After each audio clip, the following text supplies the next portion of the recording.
Bonjour à toutes et à tous, bienvenue pour cette nouvelle édition de Midi au Caire, laquelle va commencer par l'actualité présidentielle. Le chef de l'État, Abdel Fattah el-Sisi, a eu un appel téléphonique du président des îles Comores, Razali Othmani.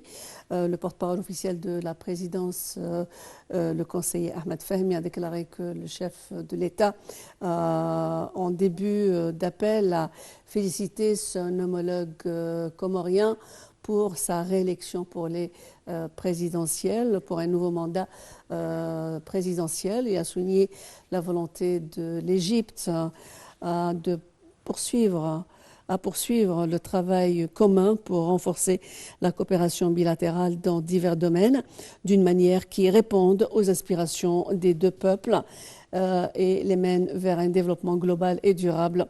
De son côté, le président des îles Comores a souligné sa fierté des relations distinguées et fraternelles entre les deux pays. Le porte-parole officiel a ajouté que l'appel a également abordé les moyens de renforcer et de consolider les relations dans divers domaines, notamment les questions africaines d'intérêt commun.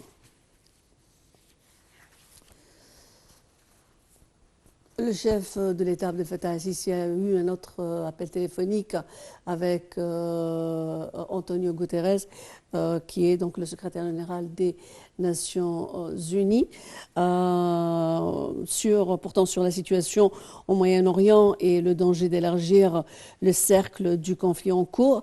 Le porte-parole de la présidence, le conseiller Ahmed Fahmi, a déclaré que cet appel a abordé les efforts égyptiens, régionaux et internationaux visant à atteindre un cessez-le-feu, l'échange de détenus et la fourniture des aides à la bande de Gaza en grande quantité. Le rôle central joué par l'ONU et ses diverses organisations dans l'apport de soutien et de secours à la population de la bande de Gaza a été réexaminé. Ils ont également évoqué l'importance de continuer à financer l'Office de secours et des travaux des Nations Unies pour les réfugiés de Palestine, l'UNRWA, afin qu'il puisse remplir son rôle humanitaire. Au cours de cet appel, le chef de l'État a salué le rôle joué par le secrétaire général des Nations Unies dans la promotion du calme et la mise en œuvre de l'aide humanitaire.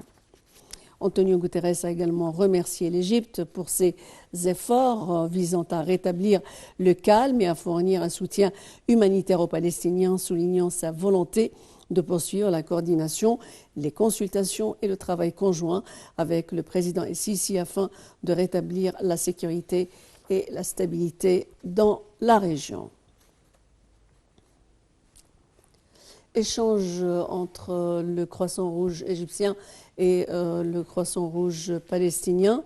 L'équipe du Croissant Rouge égyptien s'est accordée avec son homologue palestinien pour laisser passer des plats frais vers la bande de Gaza. Salih Hamed et ce commentaire.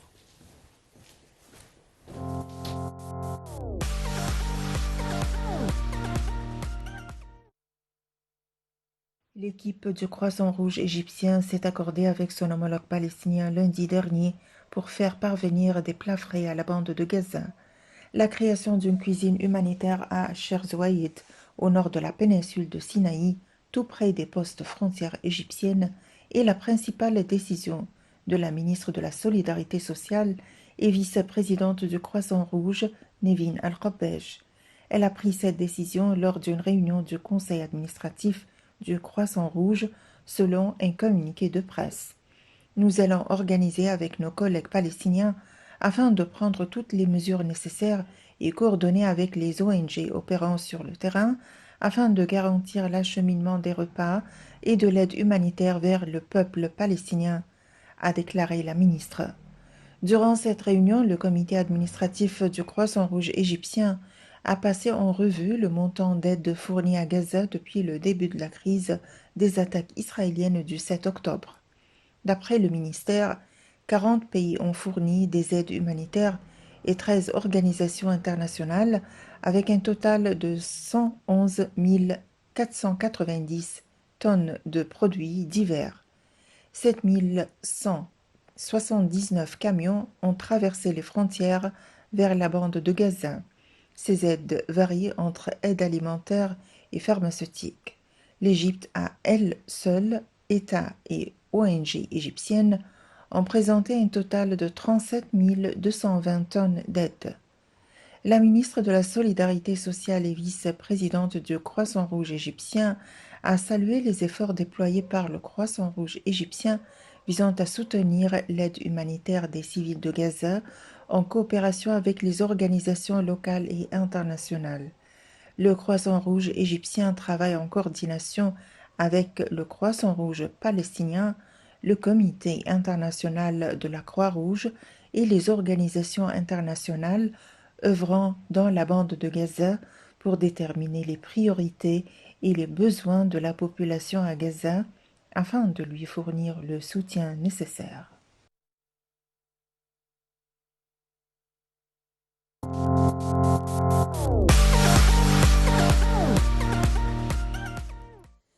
Après 4 mois de guerre à Gaza, le chef du Hamas, Ismail Haniyeh, a affirmé hier que son mouvement avait reçu une proposition de trêve avec Israël, résultant d'une réunion à Paris entre le directeur de la CIA, William Burns, et ses responsables et des responsables égyptiens, israéliens et qataris. Il a ajouté que le mouvement palestinien examine la proposition de préparer sa réponse. Le Premier ministre israélien Benjamin Netanyahou a cependant affirmé qu'Israël ne retirerait pas l'armée de la bande de Gaza et ne libérerait pas des milliers de terroristes palestiniens en échange d'otages. Fin de citation.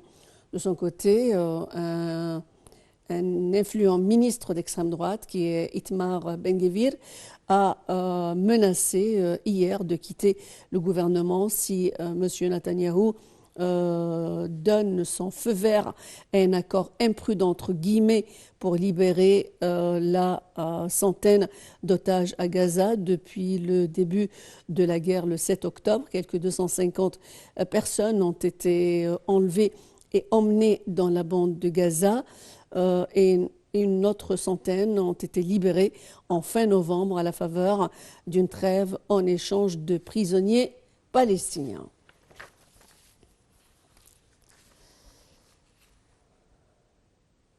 Et on passe aux déclarations des Nations Unies, qui a déclaré qu'elle prenait des mesures rapides et imminentes en réponse aux allégations de ces derniers jours, selon lesquelles plusieurs cadres ou employés de l'Agence des Nations Unies pour les réfugiés palestiniens, l'UNRWA, ont participé aux attaques du 7 octobre. Les informations et les détails sur ce sujet avec Salih Ahmed.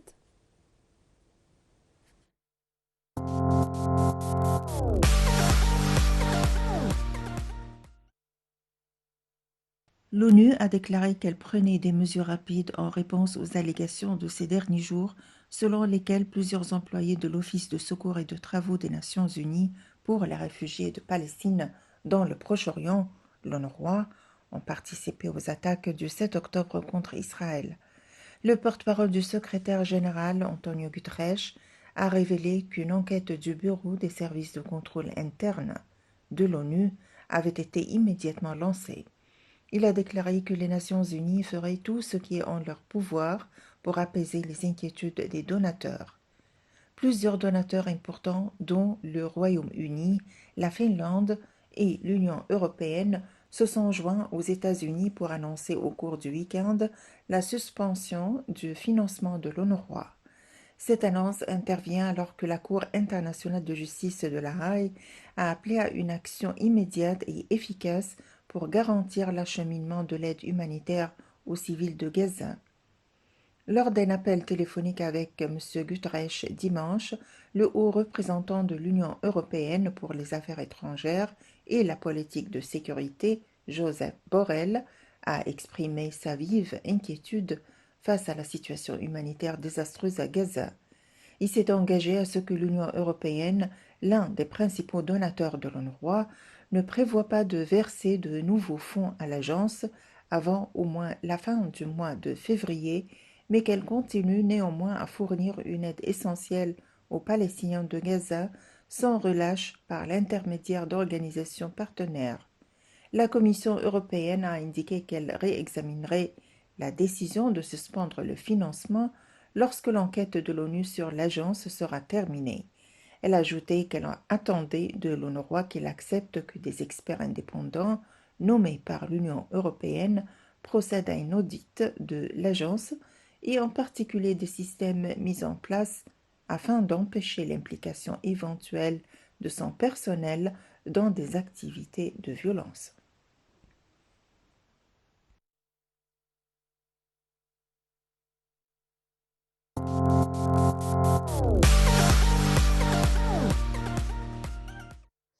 Les chefs de plusieurs organisations des Nations Unies ont alerté aujourd'hui que la suspension des subventions de plusieurs pays et leur financement à l'Agence des Nations Unies pour les réfugiés palestiniens, qui est l'UNRWA, va avoir des conséquences catastrophiques sur la vie des citoyens, surtout à Gaza. Le point avec Salih Ahmed.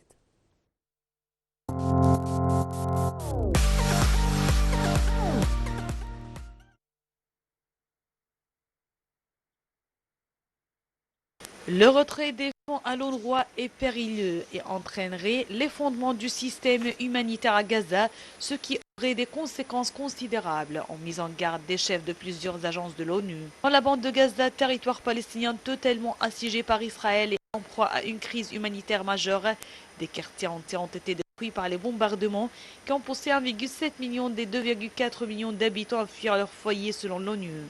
Mais les opérations d'aide aux civils de l'UNRWA sont depuis le week-end dernier menacées après qu'Israël a accusé 12 de ses 30 000 employés régionaux d'implication dans l'attaque du 7 octobre menée par le mouvement Hamas. Ces accusations sont effroyables, ont affirmé les chefs onusiens dans un communiqué conjoint. Cependant, nous ne devons pas empêcher une organisation entière de remplir sa mission qui est de servir les personnes qui en ont désespérément besoin. Parmi les signataires figurent Martin Griffiths, coordinateur des affaires humanitaires, et Volker Turk, haut commissaire aux droits de l'homme.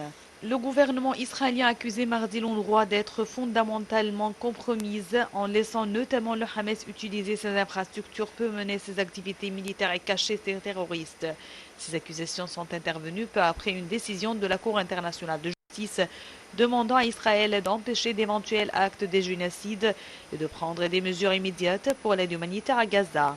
Après une réunion à huis clos du Conseil de sécurité de l'ONU, la coordinatrice humanitaire de l'ONU pour Gaza a déclaré à la presse qu'aucune organisation n'était capable de remplacer ou de se substituer à la capacité énorme et au tissu de l'UNRWA. 12 pays ont annoncé la suspension de leur aide à l'UNRWA, dont les principaux soutiens d'Israël, États-Unis, Royaume-Uni et Allemagne, mais aussi le Japon.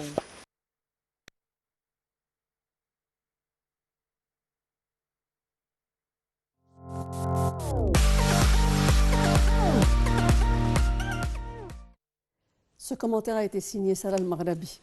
Et pour discuter amplement de l'actualité à Gaza, en partant de ce point important qui est cette question de suspension de l'aide financière, de ses répercussions, nous avons le plaisir et l'honneur d'avoir l'ambassadeur Medhat El-Meleghi, ex-ministre adjoint du ministère des Affaires étrangères. Bonjour Excellence, merci de vous joindre à nous. Merci à vous, bonjour. Alors, bien entendu, avec vous, on fait toujours, on parle de l'actualité, une actualité qui est brûlante. D'une part, c'est cette question de suspension de financement et ses répercussions sur Gaza. L'autre part, l'avenir, justement, de cet accord cadre qui a eu lieu à Paris, après que le chef du mouvement Hamas, Ismail Haniyeh, a reçu une invitation pour discuter de la possibilité qu'il peut y avoir ou non une trêve sur le terrain. Alors, on commence par le premier point. Quelle est votre analyse de ce qui s'est passé pour l'UNRWA? Est-ce que c'est une anticipation de la part d'Israël pour que l'UNRWA, plus tard, ne cherche pas à aller parler de crimes de guerre et contre l'humanité dans la Cour pénale internationale, ou sur quoi s'est basé Israël? Bon, premièrement, je veux insister que